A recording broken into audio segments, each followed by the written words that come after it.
In this lesson today, lesson 1, I want to start teaching about using an electronic keyboard.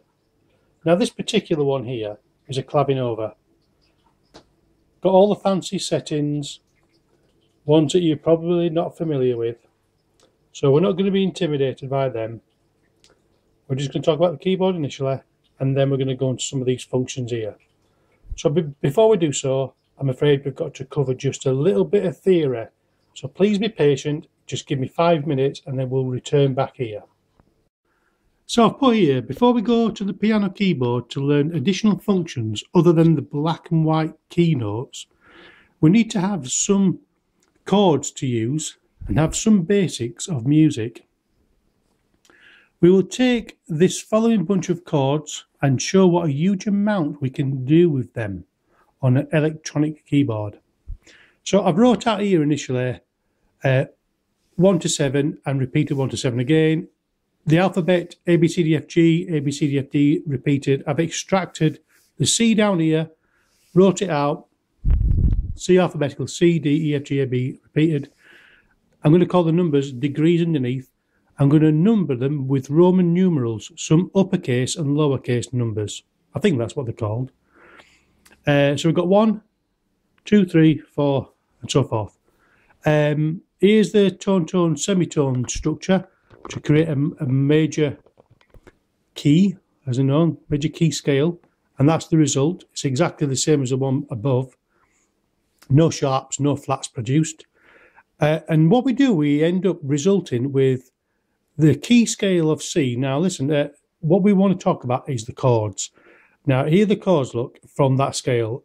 We don't want them all, we just want, we've got C, D minor, E minor, F, G, A minor and B diminished. Well, we can forget about that B diminished, we're not going to use that.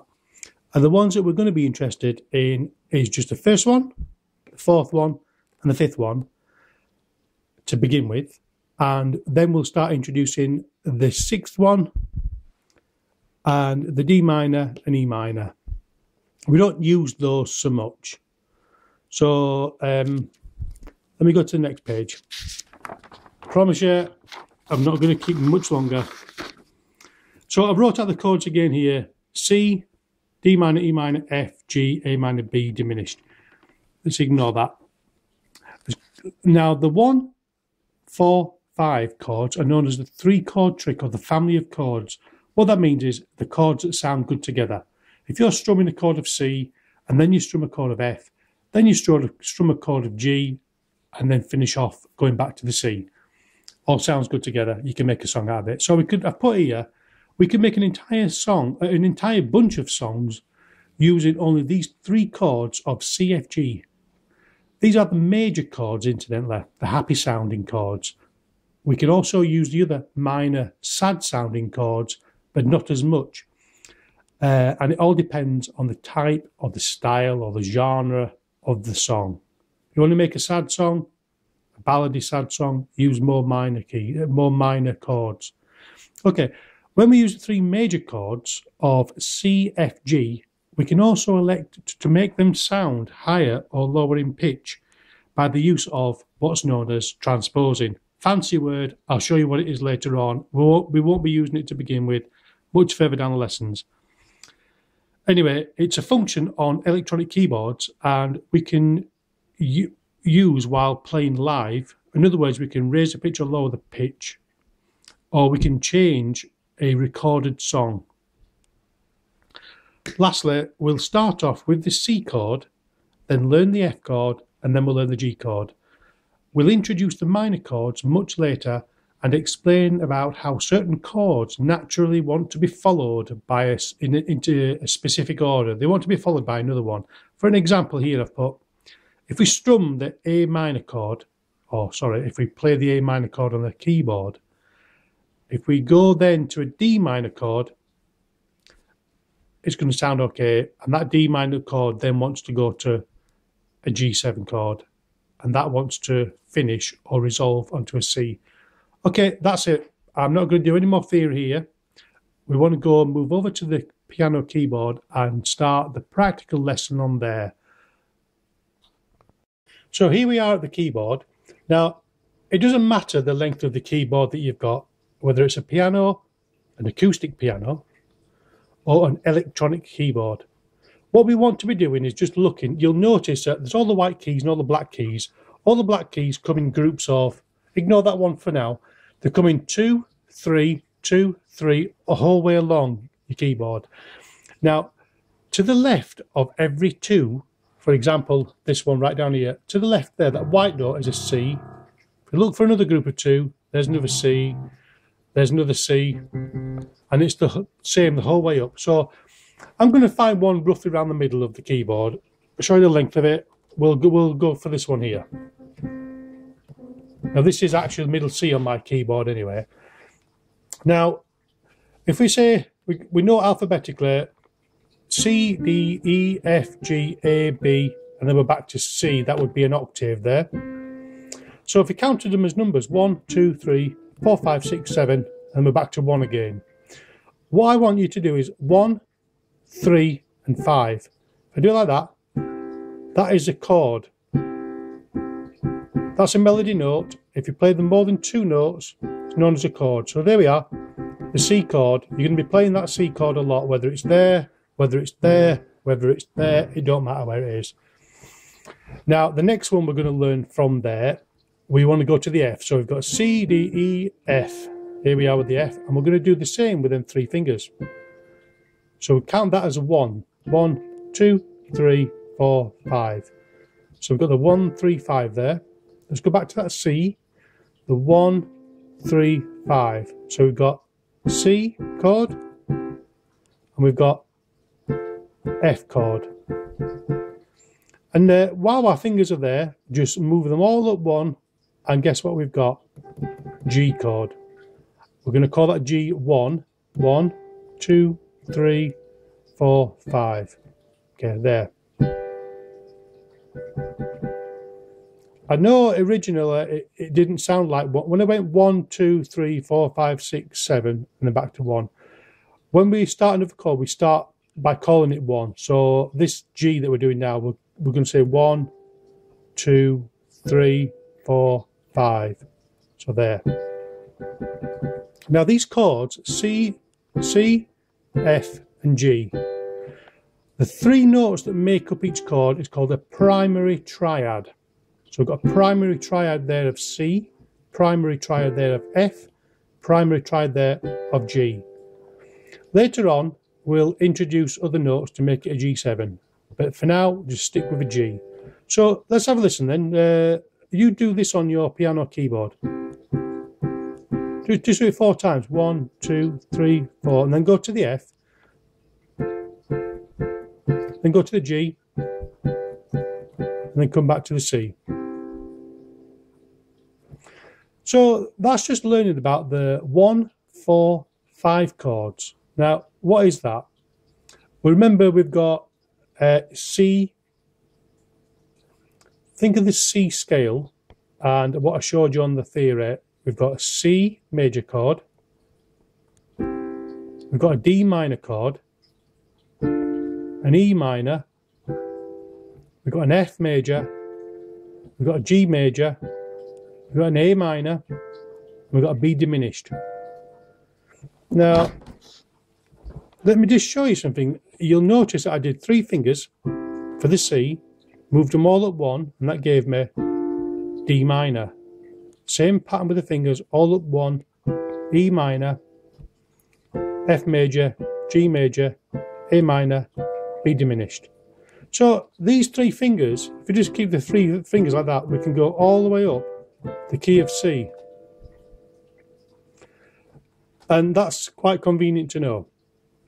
But the ones that we want is the first chord, we don't want the second chord, we don't want the third chord, we want the 4th chord, F, and we want the 5th chord. Okay, so 1 chord, 4 chord, 5 chord.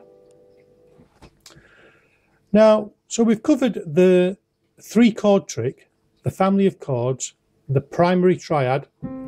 It's called primary because this is the first chords, and 1, 2, 3. Tri means 3, triad, primary triad, primary triad, primary triad. So from there, we're on my keyboard, I'm on middle C here, so you tend to play from there onwards to the right, we play with the right hand. There's no hard and fast rules, we can come down further as well, but generally we stick as this, like the middle part of the keyboard. And then from here downwards, we can play with the left hand. It's the same principles. If I go to a C chord there, C, D minor, E minor, F major, G major, A minor, and B diminished. So what we're doing there, we're just playing as if we were playing an acoustic piano. We've got no electronics going on. We have with this because it's a Clavinova, but let's just pretend it's not. So I've just shown you these basic chords, the first chord, fourth chord and fifth chord. Now, I know I'm repeating that, but it's very, very important that you know this 1, 4, 5, 1, 4, 5, and then back to 1. Because that's the family of chords, and you can make songs from them alone. So now let's start having a look at the functions of the electronic keyboard. This is a fancy Clavinova, and looking at that could end up putting you off. With any keyboard, electronic keyboard, what we want to try find is something called the style button. This says style select. What it means by that is the type of music, the genre, the style, rock, ballad, you name it, jazz, foxtrot, whatever. Now, if I press that, I'm going to press that, and you'll see on the screen here, it's brought up the style, and I've got quite a selection to choose from. Now, look, we've got pop and rock, ballads, dance, swing and jazz, rhythm and blues, that's what R&B stands for, country, Latin, ballroom, and so forth. And I've even got another page here by me pressing this button, gives me 3 additional ones, classical, world, pianist. So let me go back to the first one. I'll show you what I mean. We want to set this piano to give me some kind of backing. So we'll have a listen to let's listen to a ballad one.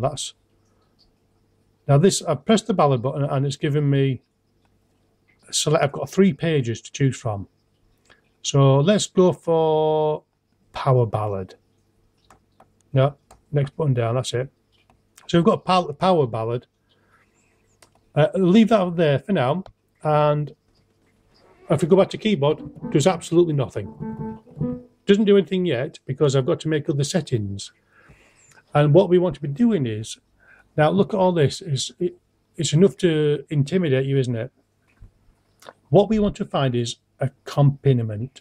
Now it's abbreviated to the letters A, C, M, P, on and off. So I'm going to put the auto accompaniment, which is that. I'm going to switch it on.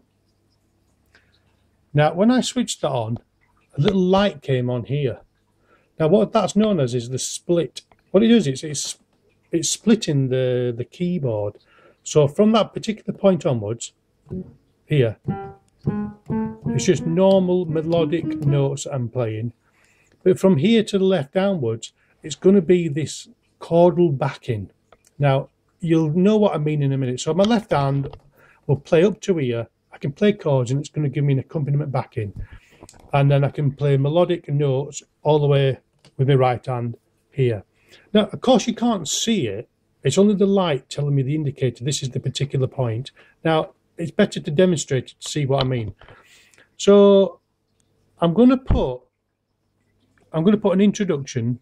Okay, so we've chosen power ballad on here, and I've put my auto accompaniment on, and I'm going to ignore this auto fill. Turn that off. I'm going to put introduction, so it's going to give me a 4-beat introduction. You'll hear what I mean in a minute. The main variations. Now, I'll explain that. We'll use the first one, A. I'm spoiled for choices here. I've got 4 to choose from. Ignore the break. And when we get to the ending, we're going to press one of these. Now, we've got stop sync and sync start. Kind of confusing, isn't it? You'll see what I mean in a minute. They're both quite different, and they both have advantages and disadvantages. And we've got a start, stop. Now, if I just press that now, you can hear.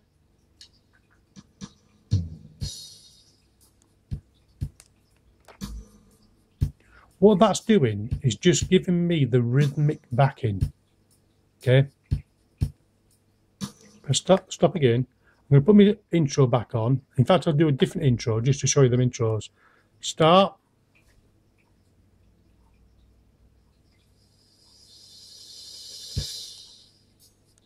That was the intro. Now it's waiting for me to press a key. So I'm going to, oh, that was the intro finished. Okay, press stop there, right. I'm going to go back to intro again. And this time I'm going to press synchronization stop. Now this is what's going to happen, watch. When I press, we talked about the chord of C there. 1, 3, 5. Okay.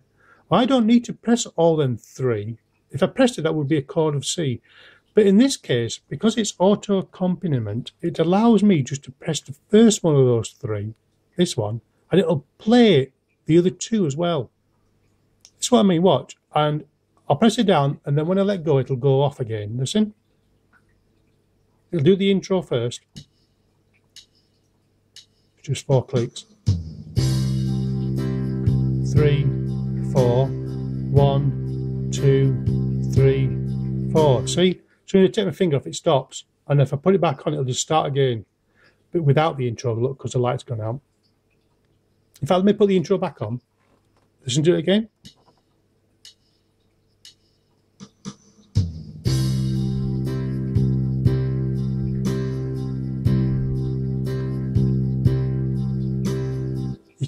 Can you feel it wants to go somewhere? It wants a chord change. Listen to it. Once you've listened to it 2 or 3 times, it wants to go somewhere. See? That's what I meant. If I leave that on, it's going to beg to go somewhere else. Drives you crazy. Let's go back to 1 again.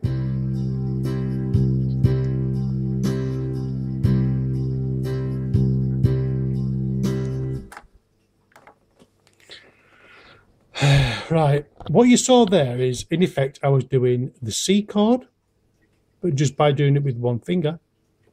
And I moved up to the F chord, but it only required 1 finger because it was the auto accompaniment.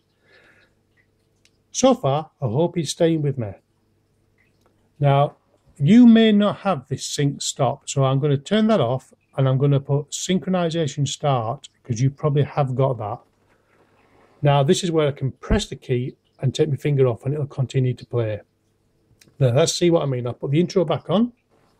We're still on Power Ballad. And I'm going to press the C chord, but just with 1 finger. Because it's going to recognize it. So, there we go.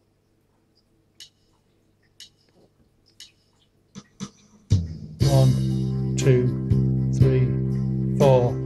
It wants to go somewhere else. So just going to keep playing that until it goes somewhere else. F, I played the F chord there in effect. So we go back to C.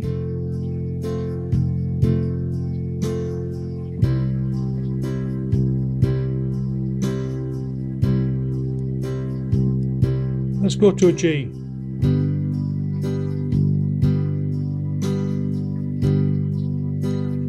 Back to a C and finish.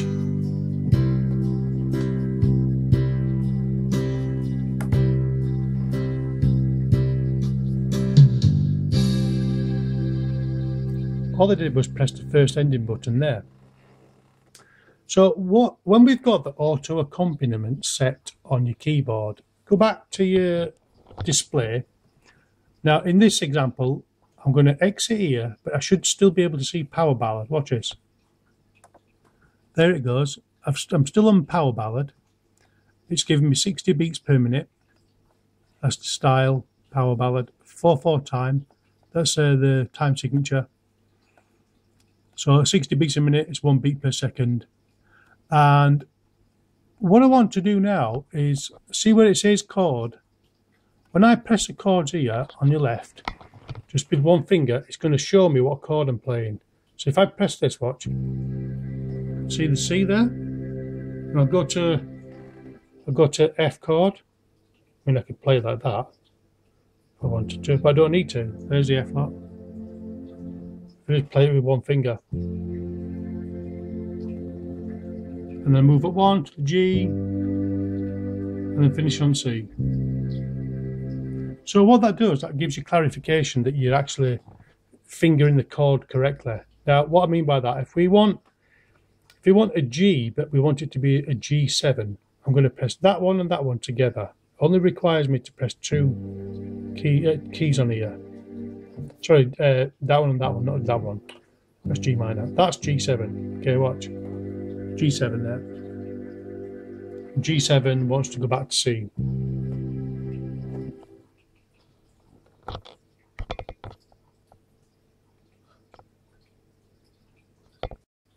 Now I'm going to turn the auto accompaniment back off. Now it's off, the piano is back to normal. Because what I want to do now, we've covered a bit of the electronics there, and I'm going to go back to that and repeat it later on in the lessons. But what I want to do is just quickly show you this. If we're doing a chord, a major chord, the first chord is C that we've learned. This 1, 2, 3, 4, 5. The 1, 3, 5. That's the primary triad, the chord of C, and it's a major chord. Now, how do I know it's a major chord? How can I clarify that as opposed to a minor chord? I've just moved all my fingers up one from the C to the D minor. So how do I know that's a minor, and how do I know that's a major? Well, of course, that sounds happy, and this sounds a bit sad. You can't really tell half the time, unless it's plain the obvious. Watch. Happy, sad, that's sad, believe it or not. Happy, happy, sad. So how we confirm it's a major chord, if we go like this, we'll do the C, for example. So if we go 1, 2, 3, 4, we don't count the C, just go 1, 2, 3, 4. Okay, so we landed there. And then we count 3 from here. 1, 2, 3. So we've ended with that, watch. 1, so from the C, 1, 2, 3, 4. So I'll put my middle finger on there. And then 1, 2, 3. That's for major. So it's 4, then 3. That never changes. 4, then 3. Let's try an F chord. F major chord. 1, 2, 3, 4. So I'm going to put my middle finger on there. And then 1, 2, 3. Okay. Let's do it again. So F. 1, 2, 3, 4. And then 1, 2, 3. So we've got a major chord there and a major chord there. So let's test this D minor chord. What is this? This is different. This is going to be the opposite way around. It's going to be 3, then 4, rather than 4, then 3. So let's go. That's how it sounds. That's where it looks. D minor. So let's clarify it's a minor. 1, 2, 3. Then 1, 2, 3, 4. So remember, every major chord is 4, then 3. And every minor chord is 3, then 4. It's a really good way to clarify something. Let's clarify the A minor. Now, you're thinking, oh, A minor, I think it's that. Okay. But you can clarify it. So you want to be going 1, 2, 3. So there and there, and then 4. 1, 2, 3, 4. Okay, that'll do for this lesson now. Let me just plan out what I'm going to cover for lesson 2. Thanks for watching. Look out for lesson 2.